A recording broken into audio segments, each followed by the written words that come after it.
आज हम लोग स्टडी करेंगे section number 51 of the income tax act 1961 को। Section number 51 of the income tax act 1961 capital gain chapter के अंडर एक सेक्शन होता है।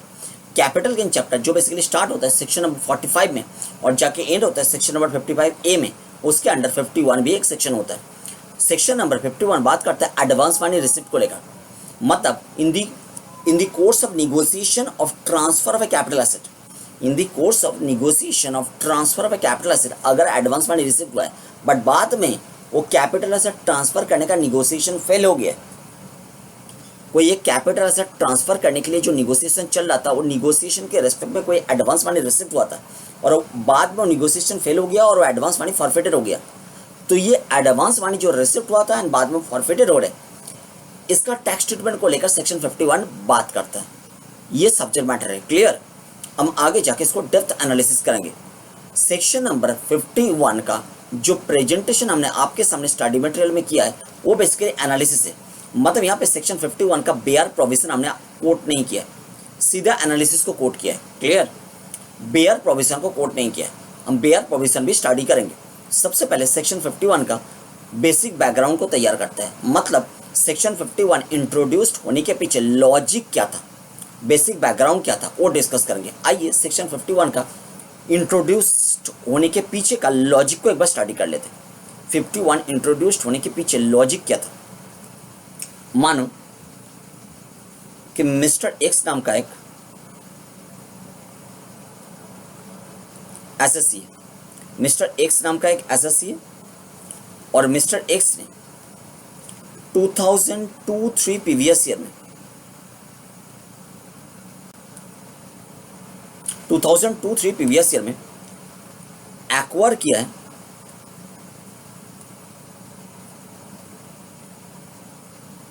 एक कैपिटल एसेट को,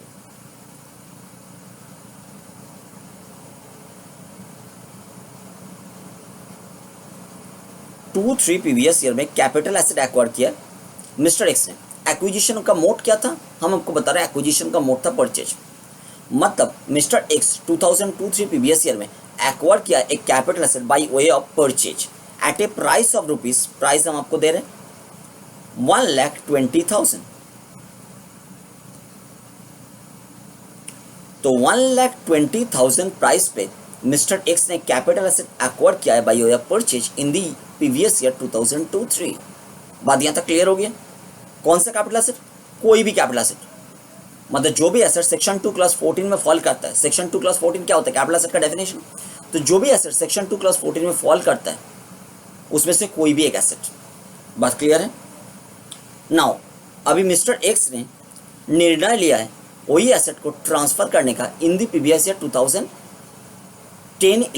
2010-11 प्रीवियस ईयर में mister X same capital asset जो एक्वायर किया था 2002-3 में उसको बेचना चाहते हैं। तो मिस्टर एक्स ने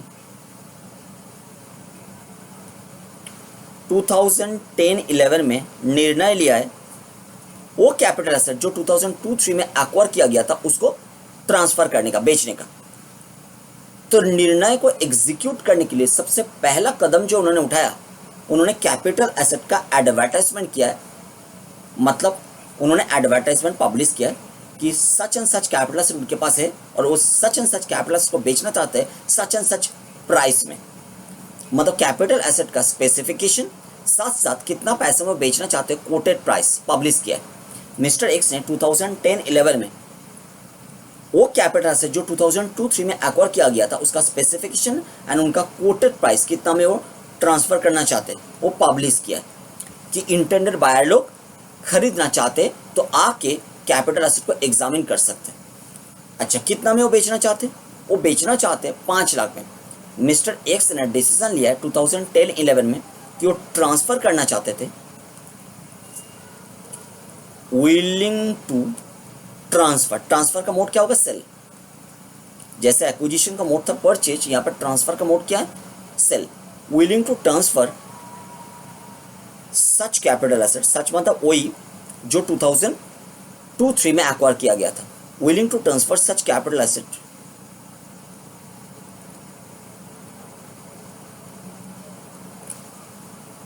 एट ए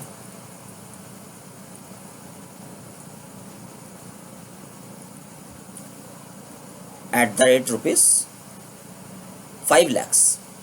आप बोलोगे सर जो एसेट को खरीदने में लगा था 1,20,000, इतना साल बाद बेच रहे हो, उससे भी ज़्यादा पैसा में,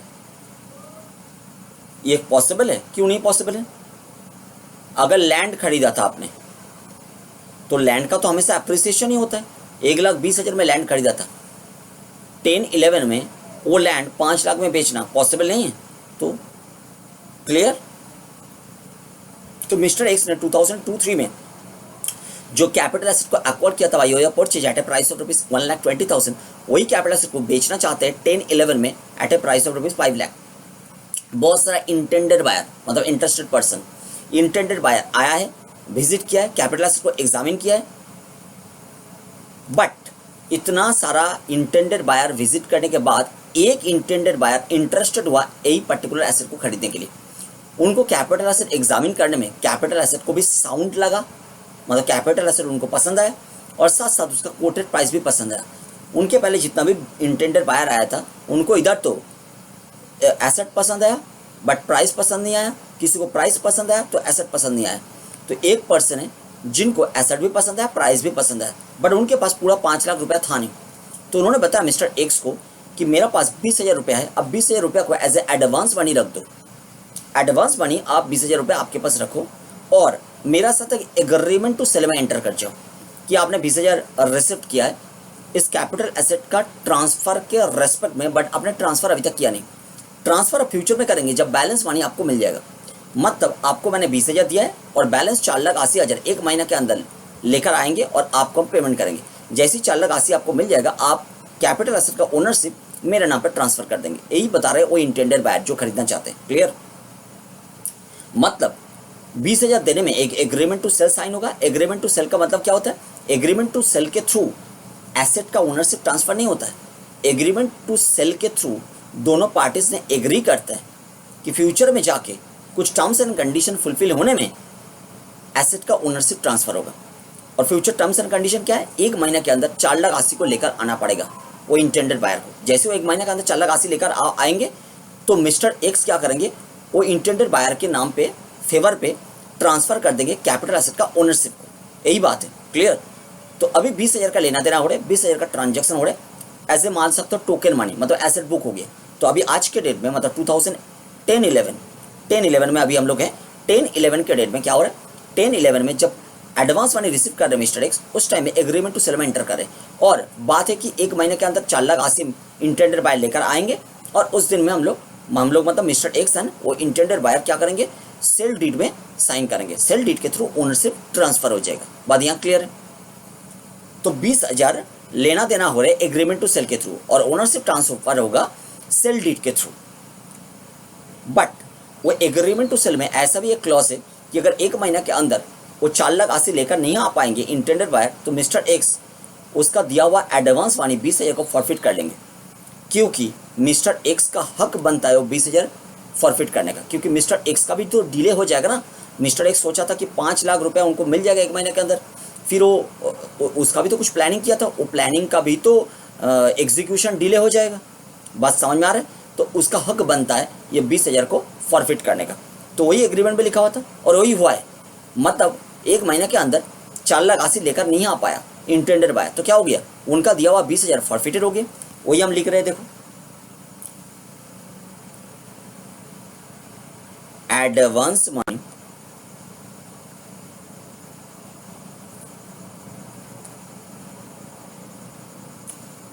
of ₹20,000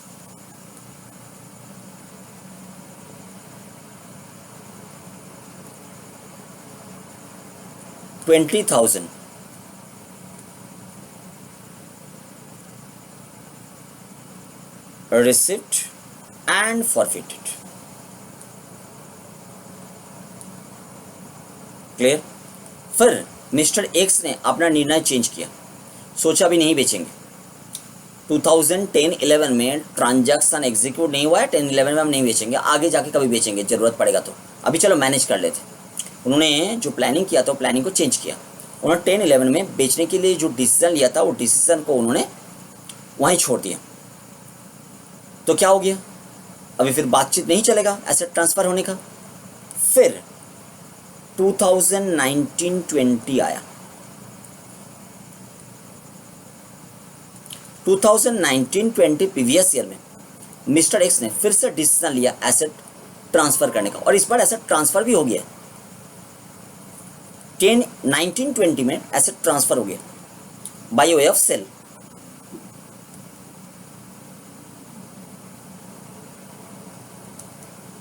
transfer the capital asset.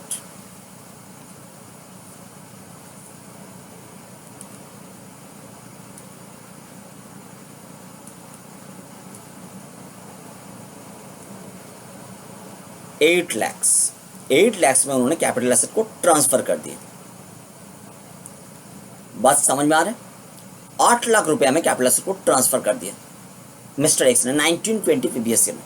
अभी बोलो, जिस पर्टिकुलर प्रीवियस ईयर में कैपिटल एसेट ट्रांसफर होता है उस पर्टिकुलर प्रीवियस ईयर में कैपिटल गेन का कैलकुलेशन होता है, तो 19-20 में कैपिटल गेन का कैलकुलेशन होना चाहिए।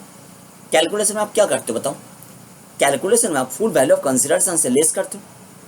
फुल वैल्यू ऑफ कंसिडरेशन जो होता है, देखो चलो कैपिटल गेन को कैलकुलेशन कर ही लेते हैं। कंप्यूटेशन ऑफ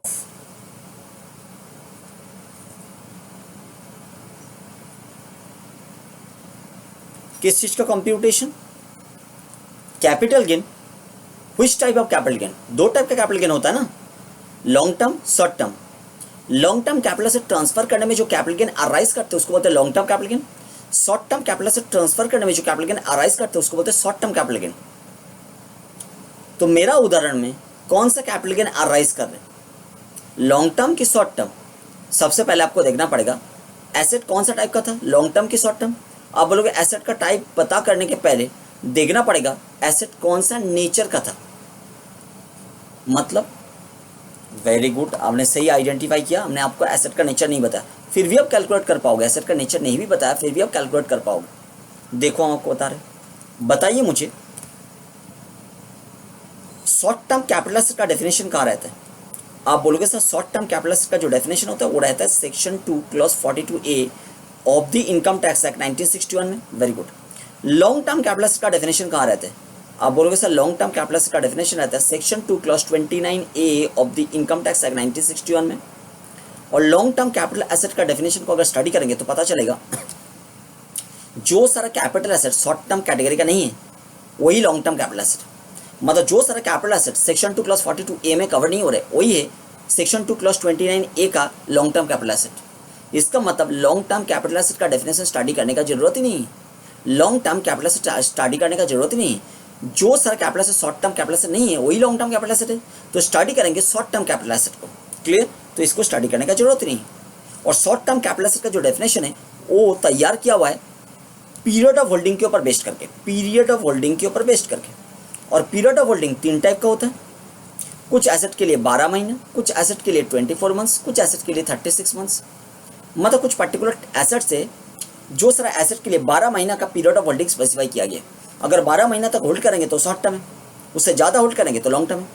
और कुछ पर्टिकुलर एसेट के लिए स्पेसिफाई किया गया 24 मंथ्स का होल्डिंग पीरियड।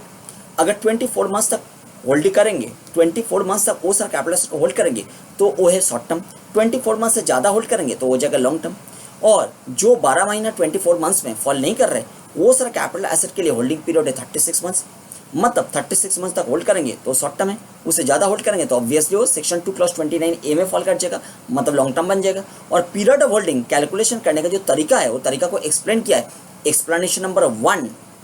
किसका explanation number 1? Section 2 clause 42A का एक्सप्लेनेशन नंबर 1।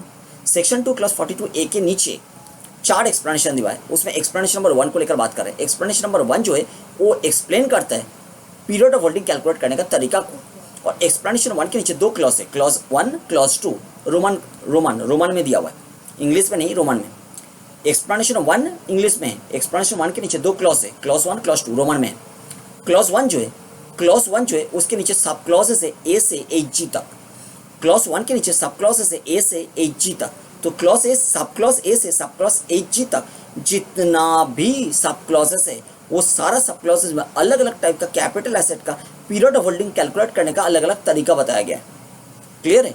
तो जो सारा कैपिटल एसेट एक्सप्लेनेशन 1 के नीचे क्लॉज 1 के नीचे सब क्लॉज A से सब क्लॉज HG में कवर नहीं हुआ उसको लेकर बात करेगा क्लॉज नंबर 2, एक्सप्लेनेशन 1 के नीचे क्लॉज नंबर 2।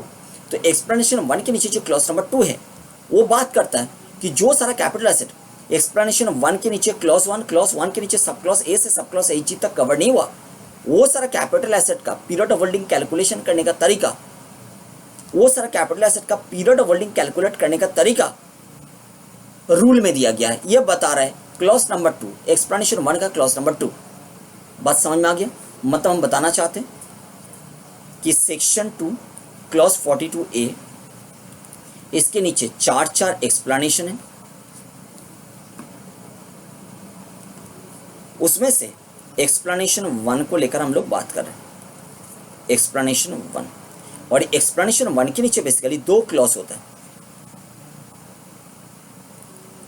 Clause 1, clause 2। ये रोमन है, क्लॉज 1, क्लॉज 2। क्लॉज 1 के नीचे सब क्लॉजेस दिया हुआ है, और सब क्लॉजेस बेसिकली ए से एच जी तक दिया गया है। सब क्लॉज ए से सब क्लॉज एच जी तक है। इसमें अलग अलग एसेट को लेकर अलग अलग तरीका बताया गया है पीरियड ऑफ होल्डिंग कैलकुलेशन करने का, और जो सारा एसेट इसमें कवर नहीं हो रहे वो इसमें कवर हो रहे हैं। और ये बता रहे, पता करने के लिए अब रूल में चले जाओ। याद आया? चलो इसको हम हटा देते हैं क्योंकि अभी आपको याद हो गया।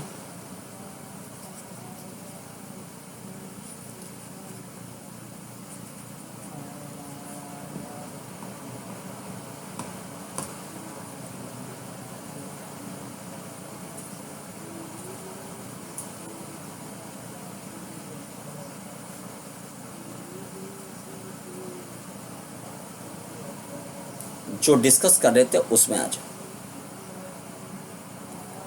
Computation of. तो बताओ मुझे, जो एसेट आपने 2002-3 में एक्वायर किया था, वो एसेट को अगर 2019-20 में ट्रांसफर करोगे तो पीरियड ऑफ होल्डिंग का हिसाब से ये कौन सा टाइप का कैपिटल एसेट है? एसेट का नेचर कुछ भी हो जाए, वो 12 महीना का कैटेगरी में फॉल करे, 24 मंथ्स का कैटेगरी में फॉल करे, 36 मंथ्स का कैटेगरी में फॉल करे, जो भी टाइप का एसेट हो जाए, ये पर्टिकुलर कैपिटल एसेट तो ऑब्वियसली लॉन्ग टर्म का है, क्योंकि हर एक लिमिट को इन्होंने क्रॉस कर लिया। बस समझ में आ रहा है? तो इसका नेचर कुछ भी हो जाए पता करने का जरूरत नहीं है। पीरियड ऑफ होल्डिंग जो 12 महीना, 24 मंथ्स एंड 36 मंथ्स है, उस सबको क्रॉस किया, मतलब ये लॉन्ग टर्म है। तो computation of long term capital gain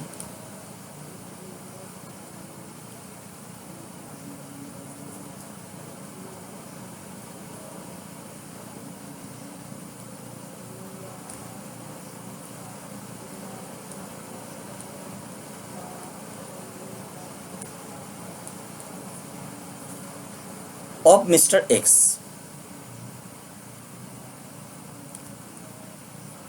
कौन सा प्रीवियस ईयर के रेस्पेक्ट में हम कैलकुलेट कर रहे हैं? 2019-20, और असेसमेंट ईयर 2021 शॉर्ट में लिख रहे हैं। चलो अभी कैपिटल गेन को कंप्यूट करेंगे। Mode of computation of capital gain मतलब सेक्शन 48 क्या बताता है? सबसे पहले ले लो full value of consideration.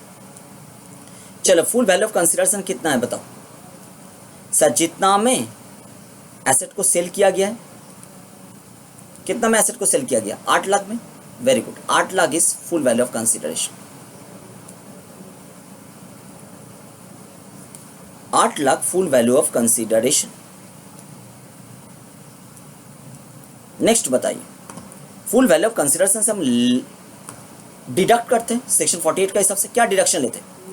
Number 1 deduction हम लेते हैं सेक्शन 48 क्लॉज 1 का हिसाब से, एक्सपेंडिचर इनकर्ड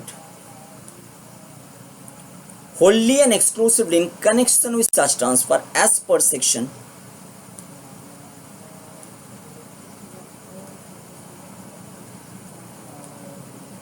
48 क्लॉज 1। और सेक्शन 48 क्लॉज 1 का हिसाब से जो एक्सपेंडिचर इनकर्ड किया गया wholly and exclusively in connection with such transfer, ऐसा कोई फिगर आपको दिया हुआ है? नहीं दिया हुआ है, तो मतलब नहीं ले, ऐसा कुछ फिगर है ही नहीं।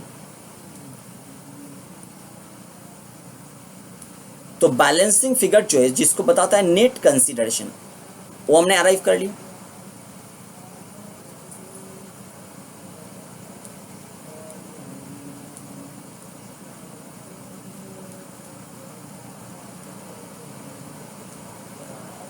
नेट कंसिडरेशन, नेट कंसिडरेशन से हम लेस क्या करते हैं सर? सेक्शन 48 क्लॉज 2 का हिसाब से, सेक्शन 48 क्लॉज 2 का हिसाब से लेस करते हैं हम लोग cost of acquisition, cost of improvement. और हमारा दिया हुआ एग्जांपल में कोई कॉस्ट ऑफ इंप्रूवमेंट है नहीं, बट कॉस्ट ऑफ एक्विजिशन है। कॉस्ट ऑफ एक्विजिशन तो है, कॉस्ट ऑफ एक्विजिशन कितना है बताओ? लॉन्ग टर्म होने में कॉस्ट ऑफ एक्विजिशन को इंडेक्सेशन करना पड़ेगा, वो अलग बात है। कॉस्ट ऑफ एक्विजिशन कितना है? आप बोलोगे सर कॉस्ट ऑफ एक्विजिशन 1,20,000 है। लॉ मेकर बता रहे कॉस्ट ऑफ एक्विजिशन 1,20,000 नहीं, क्योंकि 1,20,000 में से आपने 20,000 को, 20,000 को एडवांस मनी के रूप में रिसीव किया था, फॉरफिट किया, मतलब 20,000 आपने रिकवर कर लिया। तो 1,20,000 में से 20,000 रिकवर होगी, इसके रेस्पेक्ट में कोई टैक्स ट्रीटमेंट तो आपने किया ही नहीं। तो 1,20,000 से 20 को लेस करो, मतलब कॉस्ट ऑफ एक्विजिशन मानो 1,00,000। सर इसमें तो एसएस का नुकसान हो जाएगा, क्योंकि 1,20,000 को अगर कॉस्ट मानते तो मेरा कैपिटल गेन कम आता, बट अगर 1,00,000 कॉस्ट मानेंगे तो मेरा कैपिटल गेन ज़्यादा हो जाएगा। हाँ ज़्यादा तो होना ही चाहिए, 20,000 के रेस्पेक्ट में कैपिटल गेन तो ज़्यादा होना ही चाहिए, क्योंकि 20,000 आपने फॉरफिट कर लिया है, उसका टैक्स ट्रीटमेंट तो आज तक हुआ ही नहीं। लॉ मेकर बता रहे अगर advance money receipt and forfeited हो गया है तो उसका tax treatment at the time of transfer of that capital asset जिसके रेस्पेक्ट में advance money receipt and forfeit हुआ था उसका करना पड़ेगा। जो पर्टिकुलर कैपिटल एसेट के रेस्पेक्ट में advance money receipt and forfeit हुआ था, रिसिप्ट एंड फॉरफिटेड हुआ था, उस पर्टिकुलर कैपिटल एसेट का एक्चुअल में जब ट्रांसफर होगा तब वो advance money receipt and forfeited का टैक्स ट्रीटमेंट होगा। तो advance money receipt and forfeited तो हुआ था 2010-11 में, बट जिस पर्टिकुलर कैपिटल एसेट के रेस्पेक्ट में advance money receipt and forfeited हुआ था वो पर्टिकुलर कैपिटल एसेट एक्चुअल में ट्रांसफर हो रहा है 2019-20 में, तो वो 20,000 जो रिसिप्ट एंड फॉरफिटेड हुआ था उसका टैक्स ट्रीटमेंट करना पड़ेगा 2019-20 में। सेक्शन 51 में ही लिखा हुआ है। बात समझ में आ रही है क्या बता रहे? मतलब 1,20,000 से 20 को लेस कर दो और मानो 1,00,000 आपका कॉस्ट ऑफ एक्विजिशन। बात समझ में आया? और यही तो होना चाहिए। 1,20,000 से 20 को लेस करने में मेरा 20,000 के रेस्पेक्ट में कैपिटल गेन इनडायरेक्टली ज़्यादा हो जाएगा, और ये होना ही चाहिए क्योंकि 20,000 मैंने रिसिप्ट किया, फॉरफिटेड किया, वो मैंने एंजॉय किया 20,000 को, बट उसके रेस्पेक्ट में टैक्स तो पे किया ही नहीं। वो 20,000 तो मेरा इनकम है, तो इनकम के रेस्पेक्ट में टैक्स ट्रीटमेंट क्या होगा? उसका tax treatment indirectly capital gain chapter में घुसा है। बात समझ में आ गया? तो कॉस्ट ऑफ एक्विजिशन कितना मानेंगे? कॉस्ट ऑफ एक्विजिशन मानेंगे 1,00,000, फिर उसको इंडेक्सेशन करेंगे। देखो क्या लिखा, इंडेक्स कॉस्ट ऑफ एक्विजिशन हम लिखते हैं, indexed cost of acquisition.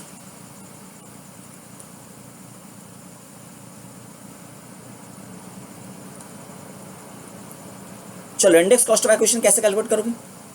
Sir indexation करना पड़ेगा कॉस्ट को, पहले कॉस्ट तो कैलकुलेट करते हैं। कॉस्ट माना जाएगा 1,20,000 माइनस 20, मतलब 1,00,000 आपके लिए कॉस्ट, मल्टीप्लाइड बाई, चलो CII लेते हैं। ट्रांसफर ईयर 2019-20, 19-20 का CII कितना है? 289, और आपने खरीदा था 2002-3 पर्टिकुलर प्रीवियस ईयर में, एक्वायर किया था, मिस्टर एक्स ने एक्वायर किया था कैपिटल एसेट को, जो कैपिटल एसेट ट्रांसफर हुआ 19-20 में, उसको एक्वायर किया गया था 2002-3 में। डेटा तो आपको दिया ना, देखो 2002-3 में एक्वायर किया गया था। तो 2-3 का कॉस्ट ऑफ एक्विजिशन कितना है? 2-3 का CII कितना होता है? चलो देख लेते हैं 2-3 का CII कितना है। 2002-3 का CII है 105। तो चलो 2002-3 का CII का रेस्पेक्ट में कैलकुलेशन को आगे करते। तो बेस ईयर का हो गया 105। चलो अभी कैलकुलेट करो कितना आ रहा है आपका index cost of acquisition. 1,00,000 multiplied by 289 divided by 105, तो आ रहा है आपका 2,75,238, 2,75,238। तो लेस करने में जो फिगर आएगा उसको बताओगे gross long term capital gain. अगर कुछ एग्जामिशन वगैरह है तो प्रोवाइड करेंगे, और उसके बाद net long term capital gain calculate करेंगे। वो तो प्रोसीड्यूर है, बट मेन मैटर आपको समझ में आ गया। मिस्टर एक्स रिसिप्ट किया था advance money in the course of negotiation of transfer of a capital asset. But बाद में वो निगोशिएशन फेल हो गया और वो एडवांस मनी मिस्टर एक्स ने फॉरफिट कर लिया। तो advance money has been received and forfeited by mister X. वो एडवांस मनी जो रिसीव्ड एंड फॉरफिटेड हो गया है वो मिस्टर एक्स का इनकम है, बट वो इनकम को कौन सा हेड में टैक्सेबल किया जा रहा है?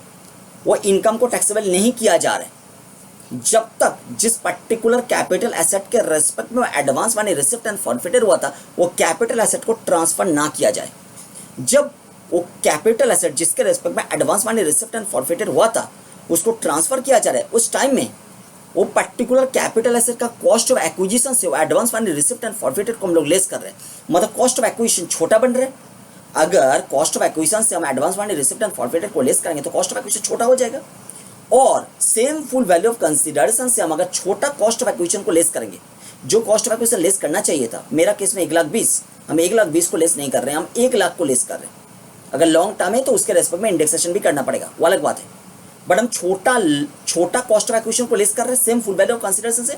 इसका मतलब क्या हो गया? कैपिटल गेन चाहे शॉर्ट टर्म चाहे लॉन्ग टर्म वो क्या हो रहा है? वो इन्फ्लेट कर रहे हैं।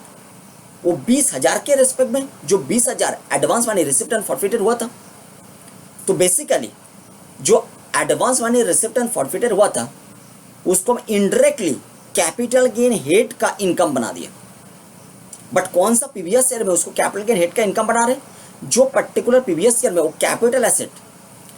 पर्टिकुलर कैपिटल एसेट ट्रांसफर हो रहे, जो पर्टिकुलर ईयर में वो कैपिटल एसेट जिसके रेस्पेक्ट में advance money received and forfeited हुआ था वो ट्रांसफर होगा, उस पर्टिकुलर प्रीवियस ईयर में वो advance money received and forfeited को इनडायरेक्टली कैपिटल गेन हेड का इनकम बना रहे। बात यहां तक समझ में आया? आपके माइंड में क्वेश्चन है, सर वो कैपिटल एसेट अगर भविष्य में ट्रांसफर नहीं करे तो वो एडवांस मनी जो रिसीव्ड एंड फॉरफिटेड हो गया था वो कभी भी टैक्सेबल नहीं होगा?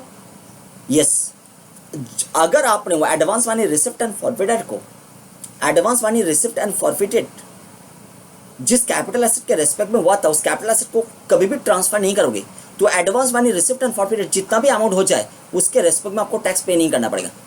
ये लूपहोल लॉ में एग्जिस्ट करते थे बहुत साल तक, बट उसको चेंज किया गया है, मतलब अमेंडमेंट सेक्शन 51 में इंट्रोड्यूस किया गया है, और एक पर्टिकुलर प्रीवियस ईयर के बाद आप ऐसा एडवांटेज उठा नहीं पाओगे, बट वो अलग बात है, उसको लेकर हम बाद में डिस्कस करेंगे। सबसे पहले जो डिस्कशन जरूरी है और एक एग्जाम्पल हम क्रिएट करेंगे। चलिए एग्जाम्पल को क्रिएट करते हैं, फिर सारा लूपहोल को लेकर एक साथ डिस्कस करेंगे। फिर से हम मिस्टर एक्स को ले रहे हैं,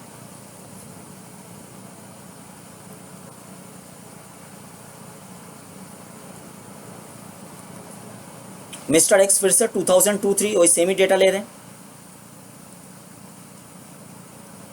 2002-03 में एक्वायर किया एक कैपिटल एसेट को,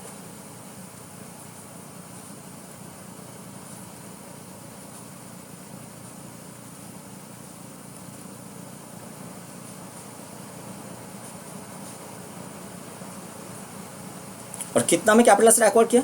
एक्विजिशन का मोड क्या? परचेज। कैपिटल एसेट कितना में एक्वायर किया? इस बार हम डेटा ले रहे 1.5 लाख, 1,50,000 में एक्वायर किया गया।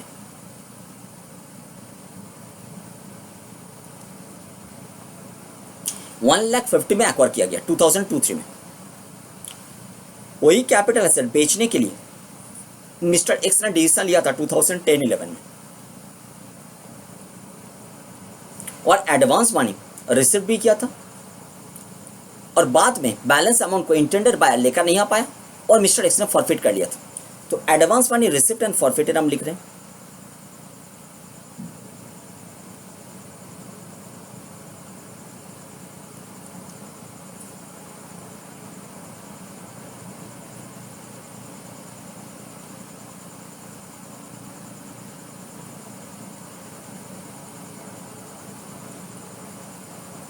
कितना advance money receipt and forfeited? मानो कि 20,000। कितना में वो बेचना चाहते थे? 5 लाख में बेचना चाहते थे, 20,000 रिसिप्ट किया था, बाकी 4 लाख आसी इंटरनेट बायर को लेकर आना था, वो लेकर नहीं आ पाया, 20,000 फॉरफिटेड हो गया। अभी 5 लाख को लेकर तो कोई हमारा कैलकुलेशन है ही नहीं, इसलिए मैंने 5 लाख को यहाँ पे लिखा नहीं। क्लियर ना? फिर से उन्होंने क्या किया, 2012-13 में गिफ्ट कर दिया वही कैपिटल एसेट को, गिफ्ट कर दिया कैपिटल एसेट को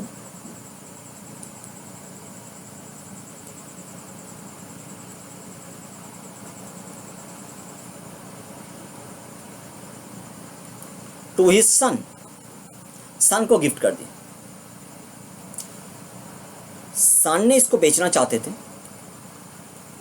2013-14 में, 13-14 में सन इसको बेचना चाहते थे और सन ने एडवांस मनी रिसीव किया था, बट सामने वाला ने बैलेंस मनी लेकर नहीं आ पाया, तो सन ने भी अमाउंट को फॉरफिट कर लिया। बात समझ में आ रहा है?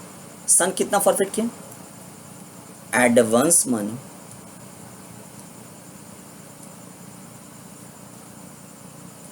of rupees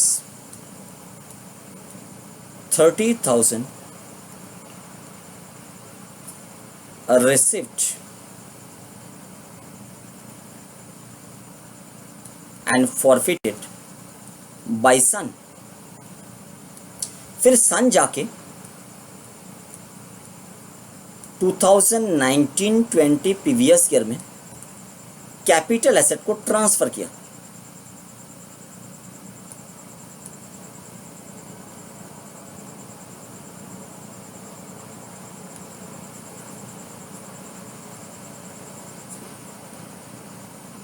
कितना में ट्रांसफर किया? सन ने ट्रांसफर किया, मान लीजिए 10 लाख में। ट्रांसफर का मोड क्या था? सेल। बात यहां तक क्लियर हो गया? कैपिटल गेन हम लोग कैलकुलेट कर पाएंगे। किसके बुक्स में कैपिटल गेन कैलकुलेट होगा? सन के बुक्स में। क्लियर? कैपिटल एसेट का नेचर क्या है? ऑब्वियसली कैपिटल एसेट का नेचर क्या है? Long term. कैसे कैलकुलेट करोगे? चलो कैलकुलेशन स्टार्ट करते हैं, बता रहे। कंप्यूटेशन ऑफ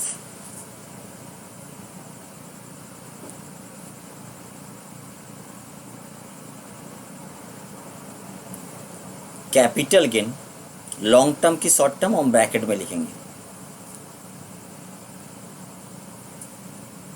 और उसी टाइम में आपको बताएंगे कैलकुलेशन कैसे किया है। कंप्यूटेशन ऑफ कैपिटल गेन किसके बुक्स में कैपिटल गेन का कंप्यूटेशन हो रहा है? सन ऑफ मिस्टर एक्स। तो हम लोगों के लिए एज सी है सन of mister x. Computation of capital gain of sun of mister x. पता नहीं है नाम, इसलिए ऐसा बता रहे। Computation of capital gain of sun of mister x for the previous year 1920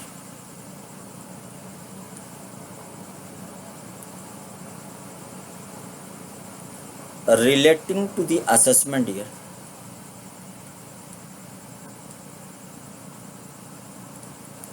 2020-21।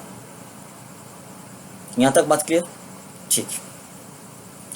Now mode of computation of capital gain section 48 बताते हैं सबसे पहले आपको फुल वैल्यू ऑफ कंसिडरेशन लेना पड़ेगा। तो चलिए लेते हैं full value of consideration.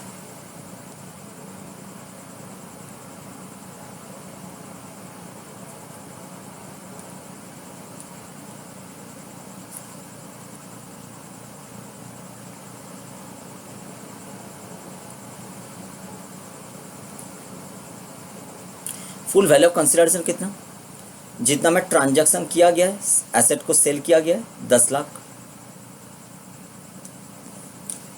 Less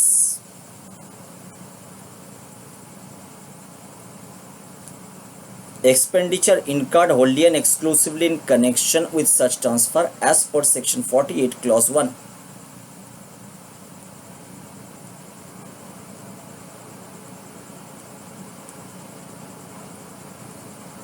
नील, क्योंकि डेटा कुछ है ही नहीं, तो हमारा नेट कंसिडरेशन निकल के आएगा 10 लाख।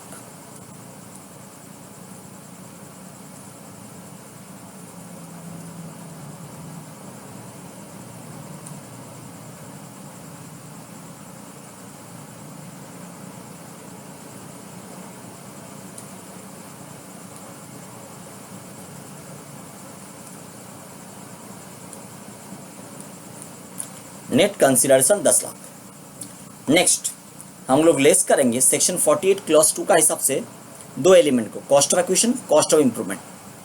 कॉस्ट ऑफ इंप्रूवमेंट तो कुछ है ही नहीं, तो लेस करना पड़ेगा कॉस्ट ऑफ एक्विजिशन। ना जैसे ही कॉस्ट ऑफ एक्विजिशन का बारी आया तो आपका माइंड में क्वेश्चन है सर ये लॉन्ग टर्म है कि शॉर्ट टर्म है, क्योंकि लॉन्ग टर्म होगा तो index cost of acquisition calculate करना पड़ेगा। पीरियड ऑफ होल्डिंग कैलकुलेट करने के लिए आप कहाँ जाते हो? पीरियड ऑफ होल्डिंग कैलकुलेट करने के लिए आप जाते हो सेक्शन 2 क्लॉज 42 ए के नीचे जो एक्सप्लेनेशन होता है वो एक्सप्लेनेशन में जाते हो। सेक्शन 2 क्लॉज 42 ए के नीचे जो एक्सप्लेनेशन होता है, 4 एक्सप्लेनेशन, उसमें एक्सप्लेनेशन नंबर 1 में जाते हो और एक्सप्लेनेशन नंबर 1 के नीचे क्लॉजेस दिया गया, एक्सप्लेनेशन 1 के नीचे क्लॉज 1 क्लॉज 2। अब क्लॉज 1 के नीचे सब क्लॉज नंबर ए से सब क्लॉज नंबर 8G, तो सब क्लॉज नंबर ए से सब क्लॉज नंबर 8G में जाएंगे तो हम लोग को अलग अलग टाइप का एसेट के लिए अलग अलग तरीका दिया हुआ है पीरियड ऑफ होल्डिंग कैलकुलेट करने का। मेरे पास जो एसेट है, मतलब सन ऑफ मिस्टर एक्स के पास जो एसेट है वो कौन सा टाइप का एसेट है? वो ऐसा टाइप का एसेट है जिसको एक्वायर किया गया गिफ्ट के थ्रू। और गिफ्ट वाला कहाँ कवर होता है? गिफ्ट के लिए कॉस्ट ऑफ एक्विजिशन आप कैसे कैलकुलेट करते हो? सबसे पहले ये बता दो, गिफ्ट के केस में सन ऑफ मिस्टर एक्स के हाथ में कॉस्ट ऑफ एक्विजिशन कितना मानोगे? क्योंकि सन ऑफ मिस्टर एक्स के हाथ में अपैरेंटली तो कोई कॉस्ट ऑफ एक्विजिशन है ही नहीं, गिफ्ट तो विदाउट कंसिडरेशन होता है। तो सन of mister x without consideration capital asset को रिसीव किया, सन ऑफ मिस्टर एक्स के हाथ में वो कैपिटल एसेट का कॉस्ट ऑफ एक्विजिशन कितना मानोगे? सेक्शन 49 होता है cost of acquisition in certain special cases, मतलब डीम्ड कॉस्ट ऑफ एक्विजिशन। तो सेक्शन 49 सबसेक्शन 1 बताता है, सेक्शन 49 सबसेक्शन 1 में कुछ मोड ऑफ एक्विजिशन स्पेसिफाइड है। वो सारा मोड ऑफ एक्विजिशन के केस में प्रीवियस ओनर का कॉस्ट को ही माना जाता है करेंट ओनर का कॉस्ट ऑफ एक्विजिशन। अब जानते हो सेक्शन 49, एक बार चलो सेक्शन 49 आपको दिखाते हैं। आइए सेक्शन 49 सबसेक्शन 1 में आइए। CII वाला जो पेज है उसके नीचे आपको मिलेगा सेक्शन 49।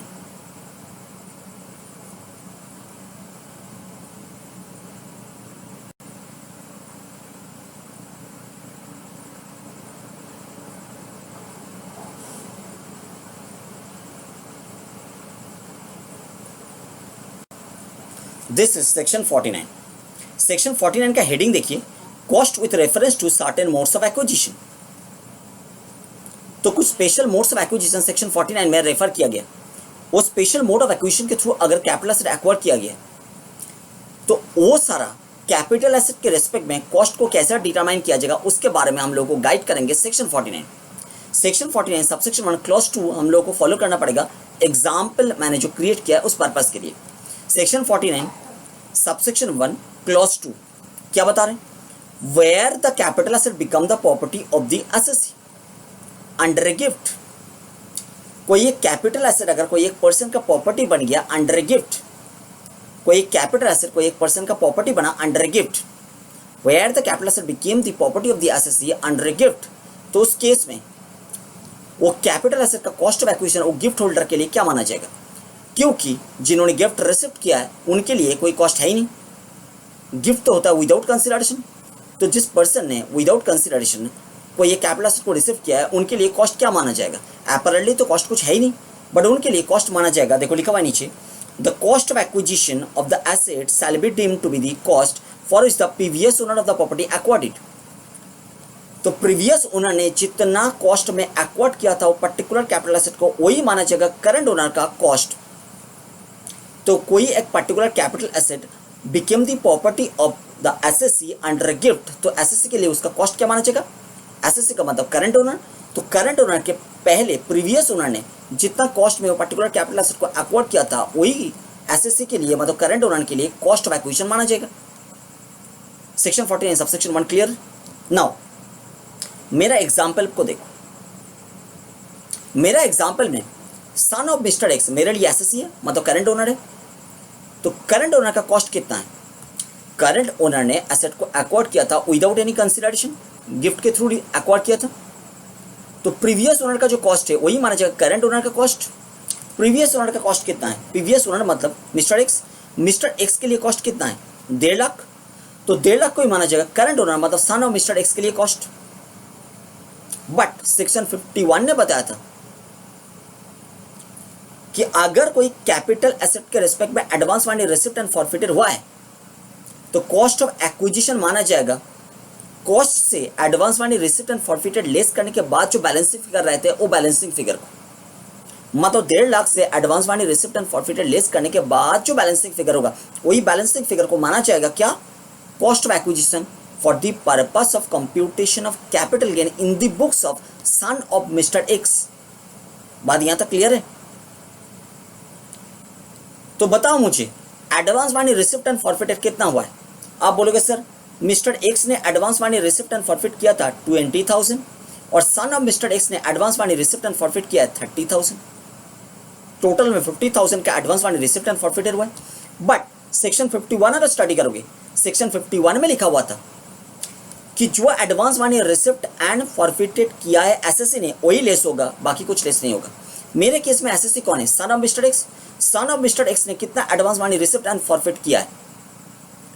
30,000 को रिसिप्ट एंड फॉरफिट किया सन ऑफ मिस्टर एक्स ने, तो केवल 30,000 लेस हो पाएगा 1.5 लाख से, मतलब 20,000 के रिस्पेक्ट में कोई टैक्स ट्रीटमेंट होगा ही नहीं। देखो हम आपको दिखा रहे हैं सेक्शन 51 का bare provision. Income tax department का वेबसाइट में सेक्शन 51 को मैंने ओपन किया है। आओ देखो सेक्शन 51 क्या बता रहा है। This is section 51। Income tax department का वेबसाइट से मैंने सेक्शन 51 को ओपन किया है। सेक्शन 51 क्या बता रहे हैं? Where any capital asset was on any previous year, where any capital asset was on any previous occasion the subject of negotiation for its transfer, any advance or other money received and retained, ये retained word को हम बता रहे थे forfeited। Law maker ने forfeited word use नहीं किया, retained word को यूज किया यहाँ पे।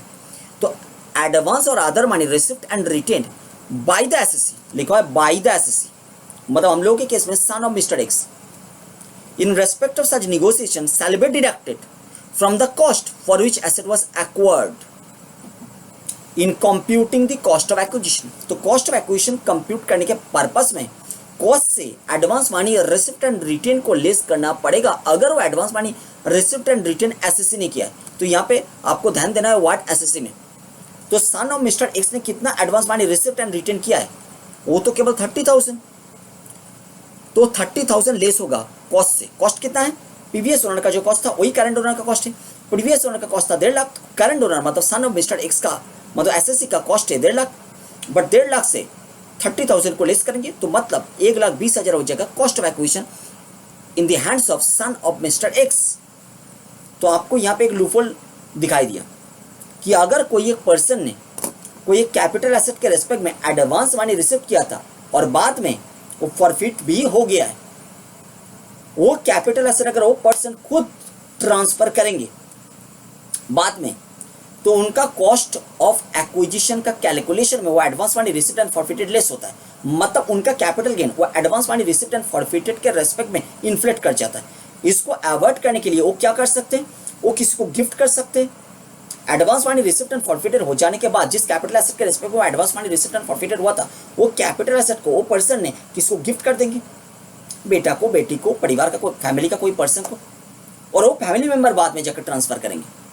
तो डर तो है ही नहीं फैमिली का किसी ने ट्रांसफर कर, पैसा फैमिली में ही आ रहा है, बस समझ में आ रहा है। तो इस तरीके से क्या होगा, advance money receipt and forfeited जो प्रीवियस ओनर ने किया था उसको हम लोग टैक्स का बाउंड्री से बाहर रख सकते हैं। वो इनकम है फिर भी टैक्स पे नहीं कर रहे। इस लूपहोल को ब्लॉक करने के लिए अमेंडमेंट लेकर आ गया था डिपार्टमेंट सेक्शन 51 में। बात समझ में आ रहा है? तो आज के डेट में ऐसा हो नहीं पाएगा। कहाँ अमेंडमेंट आया है, कौन सा डेट से अमेंडमेंट इफेक्टिव है वो हम बताएंगे। बट आपको दो लूपहोल समझ में आ गया। दो लूपहोल, कौन सा दो लूपहोल?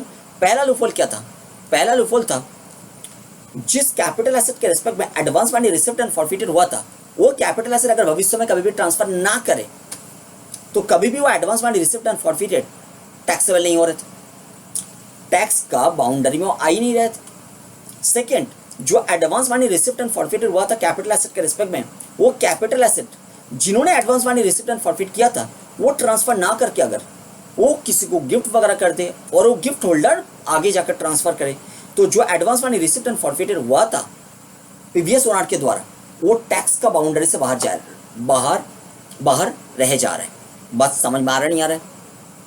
देखो मेरा कैलकुलेशन को देखो,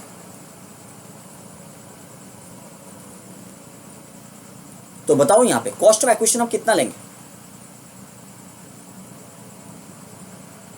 कॉस्ट ऑफ एक्विजिशन हम कितना लेंगे? कॉस्ट ऑफ एक्विजिशन, कॉस्ट कितना है? कॉस्ट 1.5 लाख है। जो पीवीएस ओनर का कॉस्ट है वही करंट ओनर का कॉस्ट है।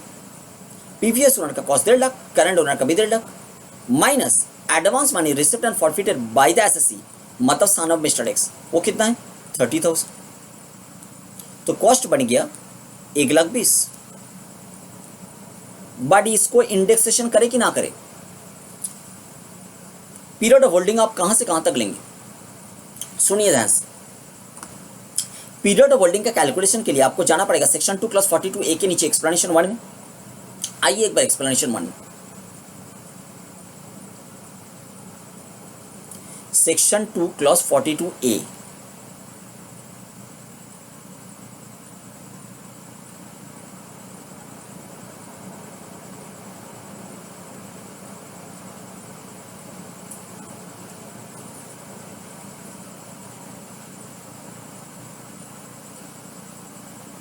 देखिए सेक्शन 2 क्लास 42 ए शॉर्ट टर्म कैपिटल एसेट का डेफिनेशन, उसके नीचे एक्सप्लेनेशन 1 है और एक्सप्लेनेशन 1 के नीचे क्लॉज 1 है। क्लॉज 1 के नीचे सब क्लॉज ए से sub clause A ji start हो रहे हैं, उसमें सब क्लॉज नंबर बी में आइए क्या लिखा हुआ है देखिए। In the case of capital asset which becomes the property of the asset in circumstances mentioned in subsection 1 of section 49, मतलब गिफ्ट वगैरह का केस को यहाँ पे कवर किया जाए। There shall be included the period for which the asset was held by the previous owner referred to in this said section in determining the period for which capital asset is held by the assessee। तो कौन सा period के लिए SSC ने capital asset को held किया था, इसका कैलकुलेशन में प्रीवियस ओनर का पीरियड ऑफ होल्डिंग को भी कंसिडर किया जा रहा है। मतलब एग्जाम्पल को देखो, सन ऑफ मिस्टर एक्स मेरे लिए एसएससी है, करंट ओनर है।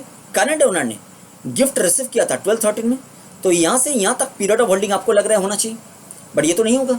सेक्शन 2 क्लॉज 42 ए, उसके नीचे एक्सप्लेनेशन 1 जो है, एक्सप्लेनेशन 1 के नीचे जो क्लॉज नंबर 1 है और क्लॉज नंबर 1 के नीचे जो सब क्लॉज नंबर बी है, वो बता रहे कि गिफ्ट के थ्रू अगर कोई एक पर्टिकुलर कैपिटल एसेट एक्वायर किया गया है और वो कैपिटल एसेट का कॉस्ट, वो कैपिटल एसेट का पीरियड ऑफ होल्डिंग कैलकुलेट करना है, तो प्रीवियस ओनर का पीरियड ऑफ होल्डिंग को भी कंसिडर करो। मतलब यहां से यहां तक पीरियड ऑफ होल्डिंग क्या माना जाएगा सन ऑफ मिस्टर एक्स के केस में। सन ऑफ मिस्टर एक्स का पीरियड ऑफ होल्डिंग यहां से यहां तक नहीं है।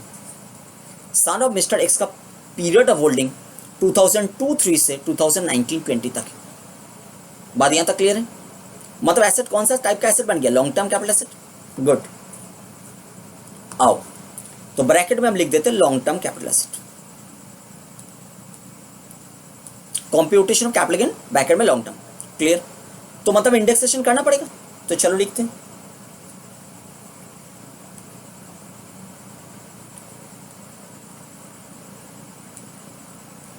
Index cost of acquisition. तो इंडेक्सेशन कैसे करें बताओ? ट्रांसफर ईयर का जो सीआईआई है वो न्यूमरेटर में रखना पड़ेगा। ट्रांसफर ईयर कौन सा है? 1920। तो 1920 का सीआईआई कितना है? 289। और बेस ईयर डिनोमिनेटर में कौन सा साल का सीआईआई लेंगे? आपको क्या लग रहा है? पीरियड ऑफ होल्डिंग 2-3 से स्टार्ट हो रहे हैं, तो 2-3 का इंडेक्सेशन लेना चाहिए। आपको लग रहा है इंडेक्सेशन का बेनिफिट 2-3 से देंगे क्या? इंडेक्सेशन का जो फॉर्मूला होता है वो क्या बताता है? डिनोमिनेटर के केस में वो बताता है CII of the first year in which asset was held by the assessee. तो कौन सा प्रीवियस ईयर में एसएससी ने एसेट को हेल्ड किया था फर्स्ट टाइम? 2012-13। गिफ्ट रिसिप्ट हुआ था 2012-13 में, तो 2012-13 में एसएससी ने एसेट को फर्स्ट हेल्ड किया था। डिनोमिनेटर का फॉर्मूला क्या बता रहे हैं? CII of the first year in which asset was held by the assessee. देखो फॉर्मूला हम आपको दिखा रहे हैं, देखिए इंडेक्स कॉस्ट ऑफ एक्विजिशन के केस में फॉर्मूला कैसे हम लोग कैलकुलेट कर रहे हैं? Cost of acquisition of capital asset multiplied by CII of the year in which capital asset is transferred. मतलब मेरा केस में 2018, 2019, 20, 2019-20 एंड डिनोमिनेटर में दिया है cost of inflation index CII of the first year in which S capital asset held by the assessee. तो ये होगा 2012-13। तो इंडेक्सेशन का बेनिफिट 2002-03 से नहीं दिया जा रहा है, 2012-13 से दिया जा रहा है, बट पीरियड ऑफ होल्डिंग का कैलकुलेशन 2002-03 से किया जा रहा है। बात समझ में आ रहा नहीं आ रहा है? बट अगर देखो तो आप क्या बताओगे सर, डिनोमिनेटर में 2012-13 का 12-13 क्यों ले रहे हैं, समझ में आ रहा है? क्योंकि 12-13 में ही एसएससी ने फर्स्ट टाइम हेल्ड किया था कैपिटल एसेट को, तो 12-13 का सीआईआई लेना पड़ेगा। 12-13 का सीआईआई कितना है?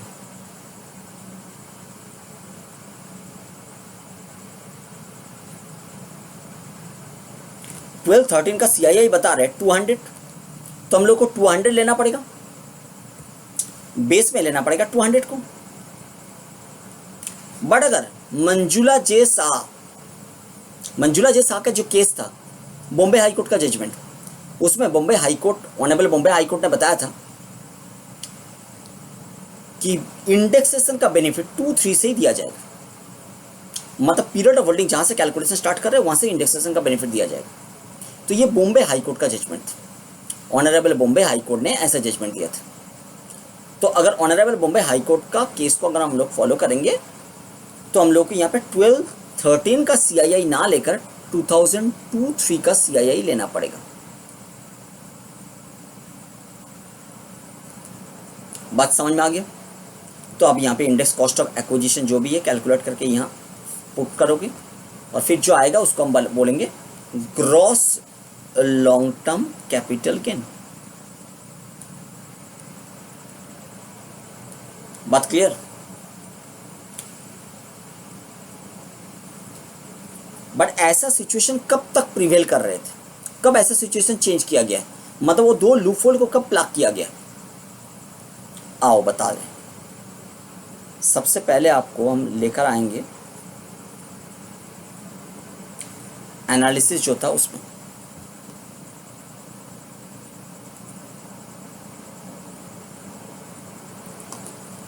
टू 2013-14 प्रीवियस ईयर तक मैंने आपको जो बताया वही था।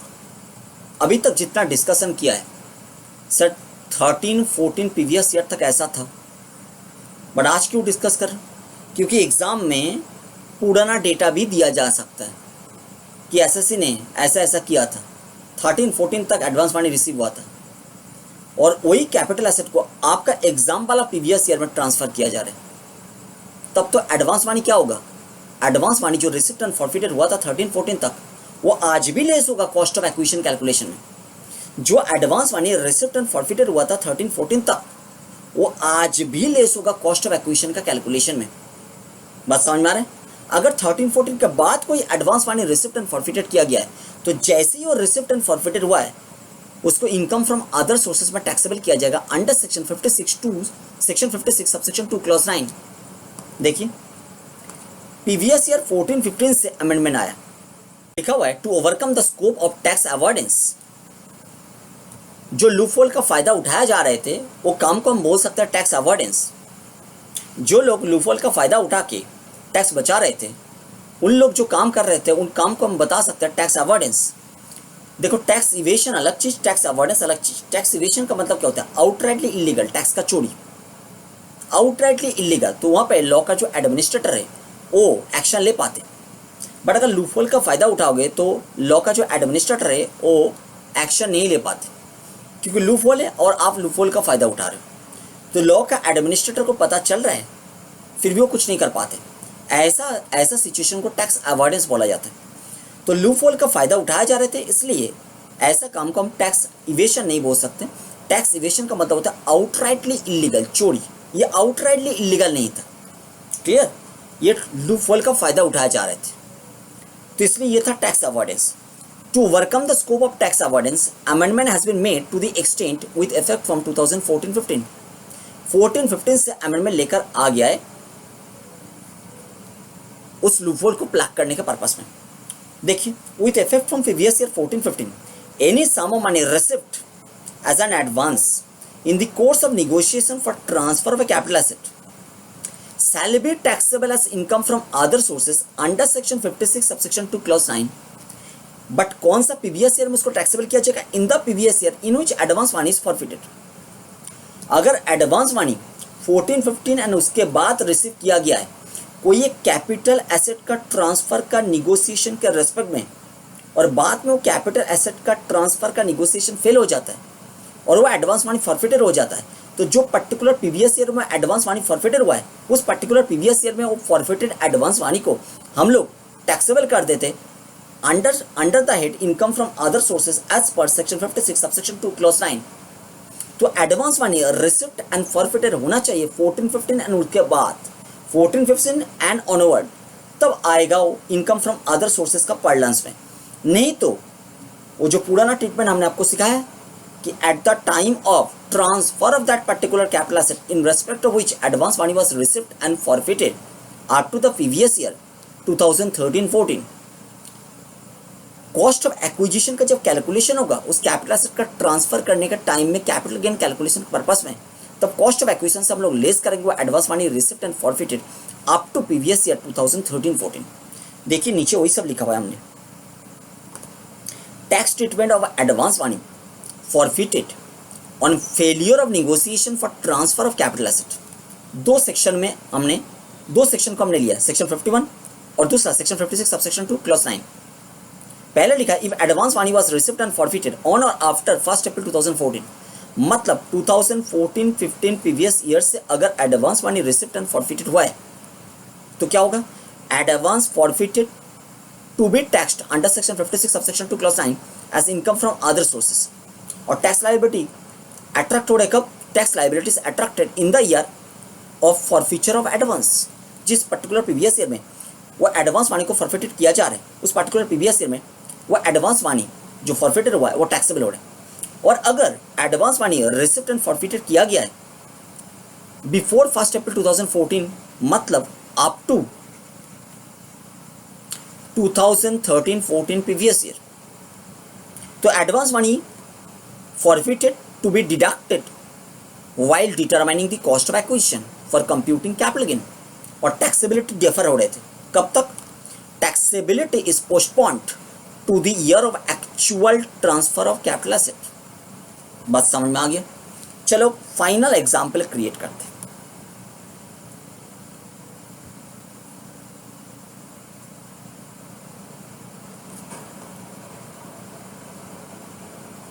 मिस्टर एक्स नाम का एक पर्सन है जिन्होंने 1997,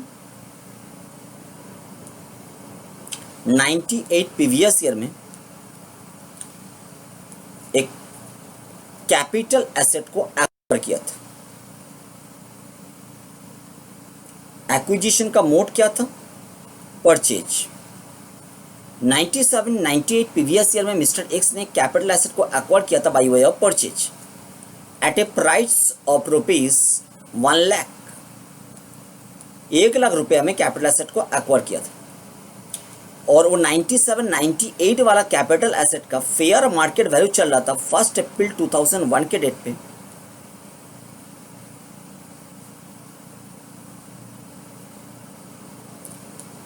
सिंस एसेट को एक्वायर किया गया है बिफोर 1 अप्रैल 2001, तो आपको 1 अप्रैल 2001 के डेट पे फेयर मार्केट वैल्यू चाहिए, तो इसलिए वो डेटा हम आपके सामने प्रेजेंट करें।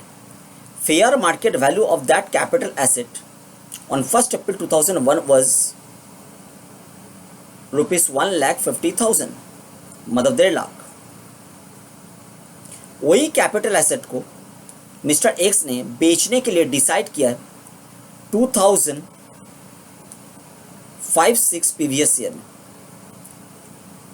और इन्होंने सेल प्राइस रखा था 5 लाख। इंटेंडेड बायर ने 20,000 का, इंटेंडेड बायर 20,000 एडवांस मनी दिया था और बाकी 4,80,000 advance money, 4,80,000 consideration amount, 5 lakh decide हुआ है प्राइस जिसमें कैपिटल एसेट को सेल किया जाएगा, उसमें से 20,000 एडवांस मनी पेमेंट किया था इंटेंडेड बायर ने मिस्टर एक्स को, और बाकी 4,80,000 कंसिडरेशन बैलेंस अमाउंट वो इंटेंडेड बायर को लेकर आना था 1 महीना के अंडर टू पे टू मिस्टर एक्स, बट वो लेकर आ नहीं पाया, तो उनका दिया हुआ 20,000 को मिस्टर एक्स ने क्या किया, मिस्टर एक्स ने फॉरफिट कर लिया। तो वही हम लिख रहे हैं, एडवांस मनी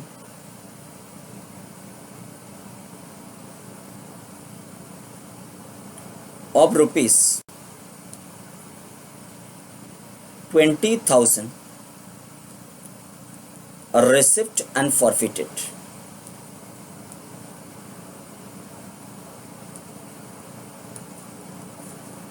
बात क्लियर है? 5 लाख था एग्रीड प्राइस जिसमें ट्रांजैक्शन किया जाएगा, उसमें से 20,000 एडवांस किया था और 4,80,000 बाकी बैलेंस अमाउंट लेकर आना था।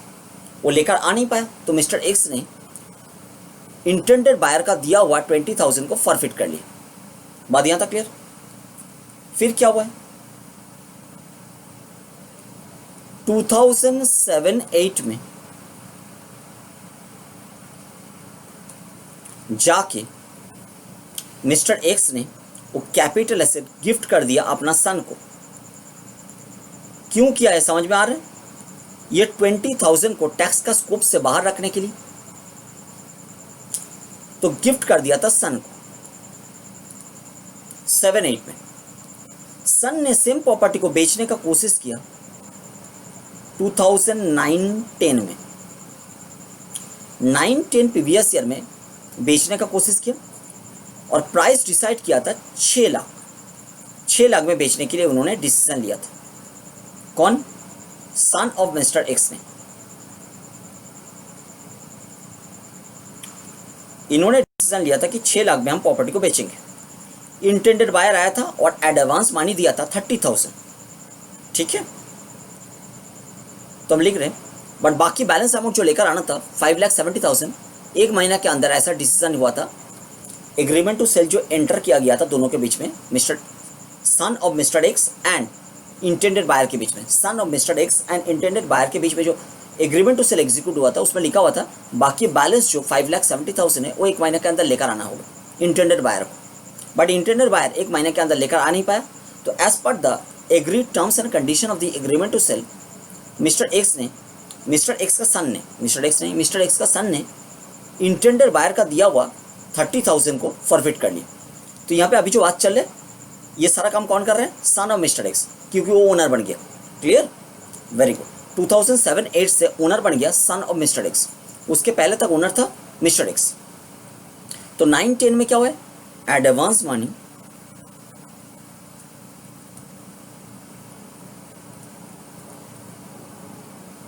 Sorry, advance money of ₹30,000 received and forfeited। Clear? फिर सन ऑफ मिस्टर एक्स ने अपना डिसीजन चेंज किया। उन्होंने सोचा कि ये प्रॉपर्टी हम ट्रांसफर नहीं करेंगे। फिर आके उन्होंने अपना डिसीजन चेंज किया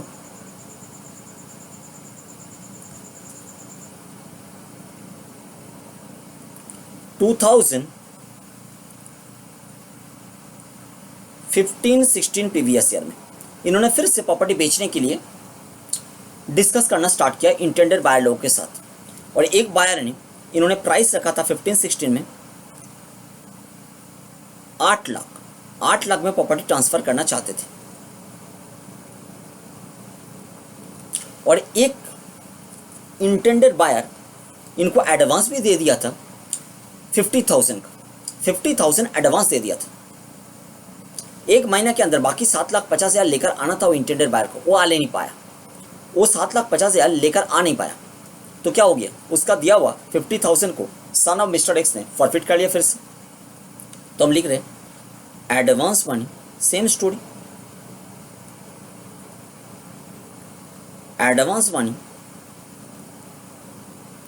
of ₹50,000 receipt and forfeited. But ये कौन सा प्रीवियस ईयर में हुआ है? 15-16।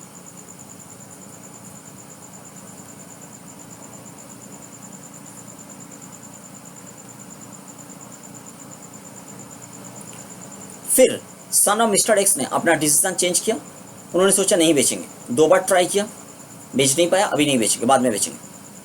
अल्टीमेटली इन्होंने प्रॉपर्टी को ट्रांसफर किया सन ऑफ मिस्टर एक्स ने 1920 प्रीवियस ईयर में, 2019-20 प्रीवियस ईयर में प्रॉपर्टी ट्रांसफर हो गया। सन ऑफ मिस्टर एक्स ने प्रॉपर्टी को ट्रांसफर किया, कितना में ट्रांसफर किया?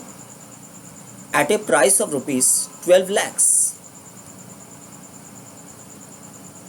अभी चलिए ये सारा ट्रांजैक्शन के रेस्पेक्ट में टैक्स ट्रीटमेंट देना है। सबसे पहले टैक्स ट्रीटमेंट आपके सामने क्या आ रहा है सर? कैपिटल गेन का टैक्स ट्रीटमेंट करना है क्योंकि कैपिटल एसेट ट्रांसफर हुआ है 1920 में।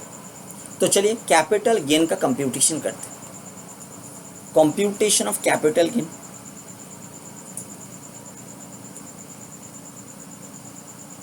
कौन सा नेचर का कैपिटल गेन है वो हम ब्रैकेट में छोड़ दे रहे हैं। Computation of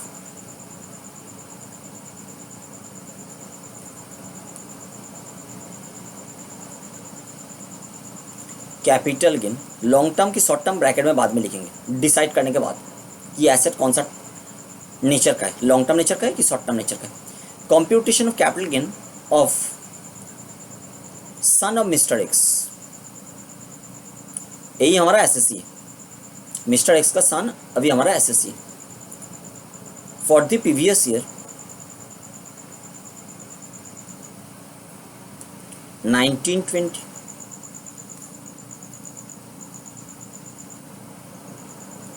relating to the assessment year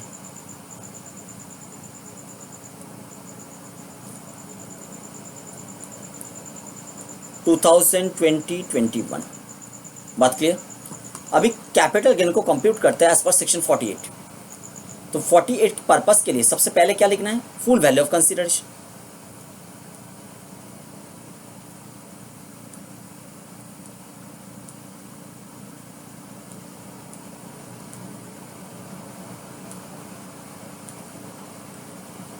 full value of consideration मतलब एफवीसी। एफवीसी कितना है? 12 लाख, 12 लाख।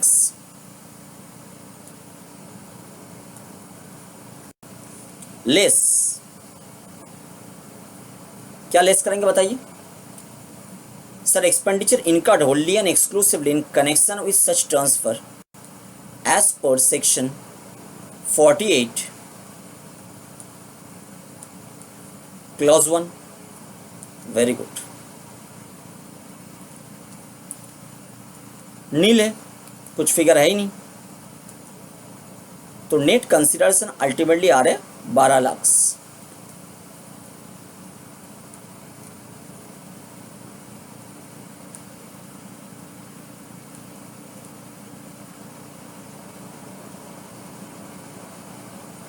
नेट कंसिडरेशन है 12 लाख।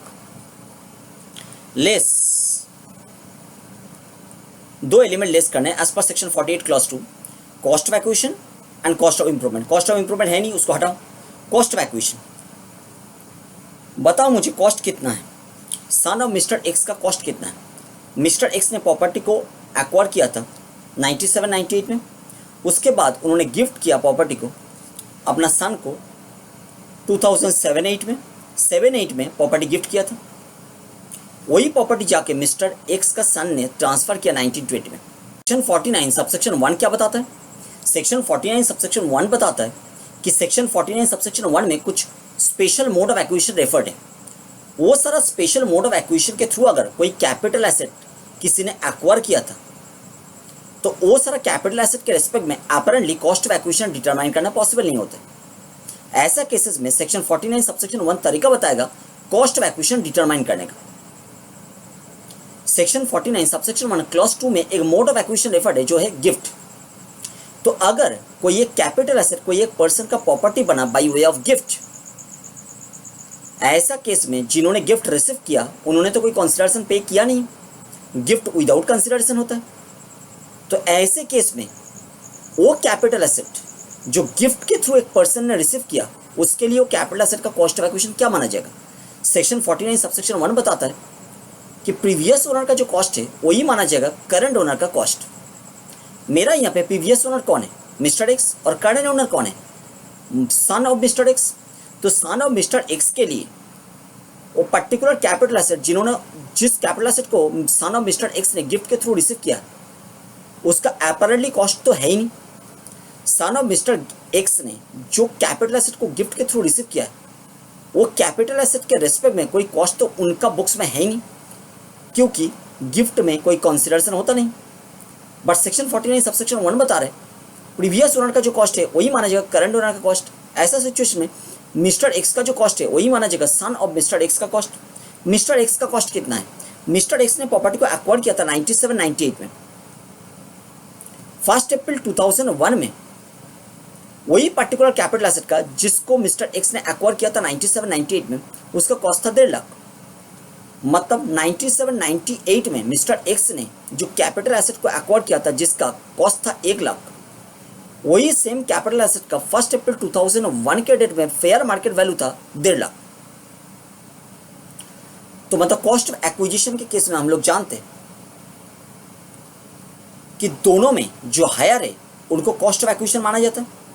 मतलब अगर कोई कैपिटल एसेट को एक्वायर किया गया 1 अप्रैल 2001 के पहले, तो वो पर्टिकुलर कैपिटल एसेट का जो एक्चुअल कॉस्ट है और 1 अप्रैल 2001 के डेट में उस पर्टिकुलर कैपिटल एसेट का जो फेयर मार्केट वैल्यू है, दोनों में हायर जो है वो हायर वैल्यू को माना जाता है कॉस्ट। तो मिस्टर एक्स के लिए कॉस्ट माना जाएगा दोनों में जो हायर है उनको। दोनों में हायर कौन सा है? दोनों में हायर है 1.5 लाख। तो 1.5 लाख को माना जाएगा मिस्टर एक्स के लिए कॉस्ट, वही माना जाएगा सन ऑफ मिस्टर एक्स के लिए कॉस्ट। तो सन ऑफ मिस्टर एक्स के लिए कॉस्ट क्या बन रहा है? 1.5 lakh.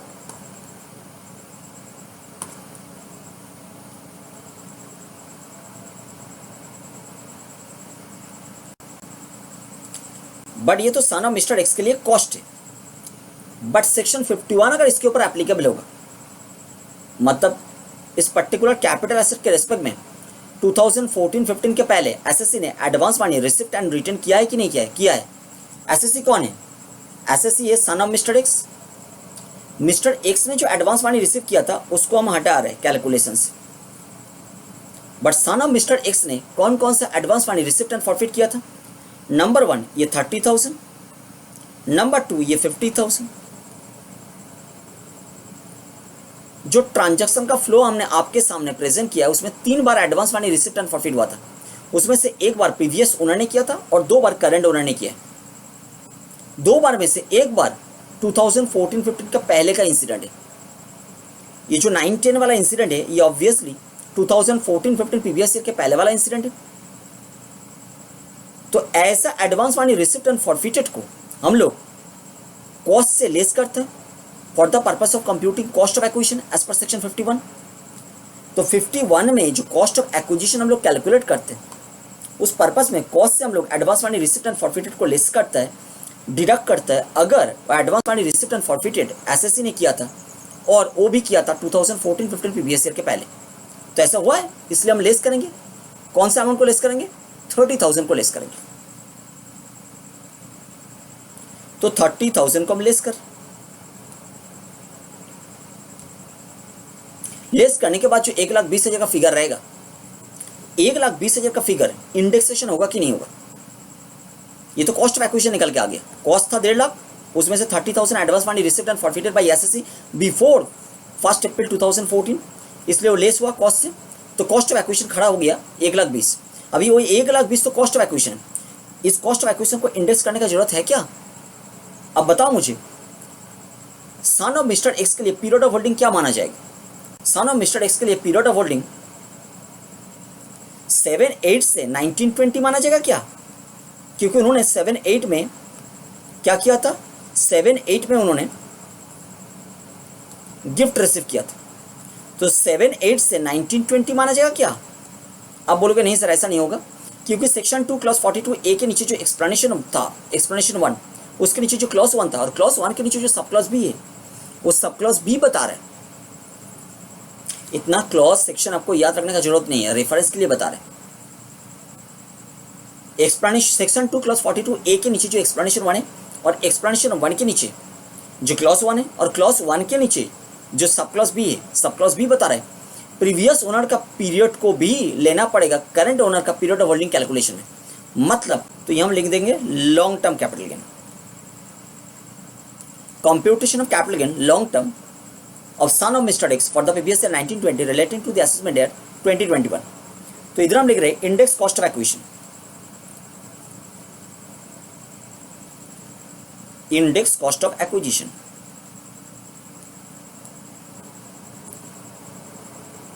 Index cost of acquisition. Indexation करते हैं। चलिए, ये कौन सा साल का फिगर है? ये जो 1.5 लाख फिगर हमने लिया था ये तो 2001-2 का फिगर है, तो मतलब बेस ईयर है 2001-2, उसमें CII होता है 100। अगर हम मंजुला जे साका केस को फॉलो करेंगे तो, बट अगर इंडेक्सेशन का फॉर्मूला देखा जाएगा तो फॉर्मूला में लिखा हुआ था डिनोमिनेटर में लेना पड़ेगा the CII of the first year in which capital asset was held by the assessee. तो कैपिटल एसेट को फर्स्ट टाइम हेल्ड किया था एसएससी कौन सा प्रीवियस ईयर में? एसएससी ने हेल्ड किया था प्रीवियस ईयर 7-8 में। तो 7-8 से इंडेक्सेशन का बेनिफिट दिया जाएगा।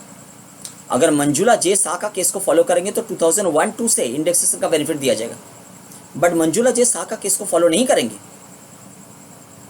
बेयर एक्ट में जो प्रोविजन दिया गया है उसको फॉलो करेंगे तो 2007-8 से इंडेक्सेशन का बेनिफिट देना चाहिए। क्लियर? तो 7-8 का मुझे बताइए CII कितना है? 7-8 का CII है 129।